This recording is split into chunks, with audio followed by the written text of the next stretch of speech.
अजून बरेच कोंडी करण्याचा प्रयत्न हा भाजपकडनं आणि एकनाथ शिंदे साहेबांकडनं केला जाईल आणि कोंडी करता करता भाजपलाच कळणार नाही त्यांची कोंडी एकनाथ शिंदे साहेबांनी कशी केली।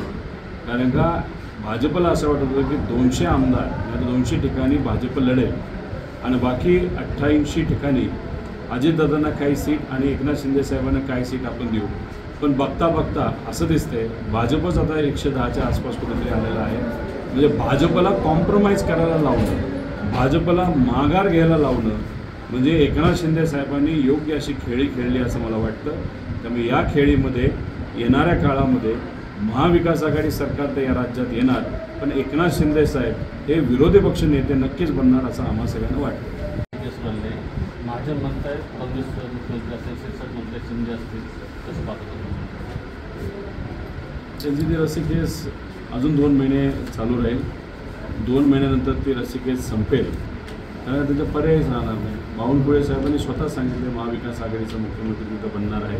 त्यामुळे रस्सी तोपर्यंत राहील, एकामेकाची सीट पाडतील, अपक्ष उमेदवार उभे करतील आणि सगळा तिथं गोंधळ होणार, खिचडी होणार आणि नंतर त्यांना कुठेतरी कळेल अरे आपल्याकडे आकडेच नाही आले, आता आपला मुख्यमंत्री बनणार कसा। तर मग त्यांचं भांडण परत सुरू होईल की विरोधी पक्ष नेता कोण करायचं, देवेंद्र फडणवीसांना बनवायचं, अजितदादांना बनवायचं का एकनाथ शिंदे साहेबांना। मग असं त्यांच्यातली ती चर्चा आज ही मुख्यमंत्र्याची थोड्या दिवसांनी महिन्यांनी ती विरोधी पक्ष नेत्यांची चर्चा सुरू होईल आणि त्यानंतर अनेक भाजपच्या महाराष्ट्रातल्या नेत्यांना देशात काम करणारे जे प्रमुख नेते ते महाराष्ट्रात न ठेवता दिल्लीला घेऊन जातात। मंत्र्यांना आमदारांना मंत्रिपद असं दिलं होतं, तर काल जेव्हा महामंडळ वाटप झाले त्यात फक्त शिंदे साहेबला 3 आमदारांना मंत्री दिले महामंडळ, त्यामध्ये भाजप आणि राष्ट्रवादीला काय दिलेलं? मी आधीसुद्धा म्हणलेलो आहे की आकड्यानुसार 105 आमदार आता भाजपकडे आहेत। तर मोठा भाऊ महायुतीमध्ये कोण आहे तर भाजप आहे आकडेवारीनुसार। पण जी काही चर्चा आता महायुतीमध्ये आम्ही ऐकतोय, येणाऱ्या इलेक्शनमध्ये या तिघांचे आकडे धरून काही सत्ता करणार नाही, पण मोठा भाऊ कोण बनणार असेल तर ते भाजपकडे एकनाथ शिंदे साहेब दिसतील।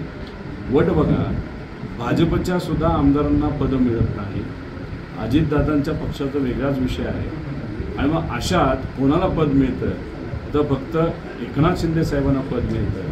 त्याचा अर्थ एकनाथ शिंदे साहेब राज्यातल्या भाजपच्या नेत्यांना रिपोर्ट करत नाही, तर एकनाथ शिंदे साहेब कोणाला रिपोर्ट करतात तर दिल्लीत बसलेले जे भाजपचे प्रमुख नेते डायरेक्ट ॲक्सेस एकनाथ शिंदे साहेबांचा दिल्लीपर्यंत असल्यामुळे त्यांचं चालतंय, पण या 2 नेत्यांचं म्हणजे फडणवीस साहेबांचं अजितदादांचं चालत नाही असं स्पष्टपणे दिसतं।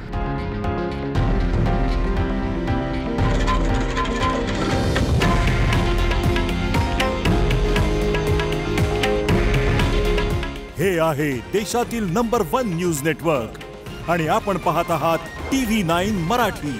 काळजी तुमची, हित महाराष्ट्राचं।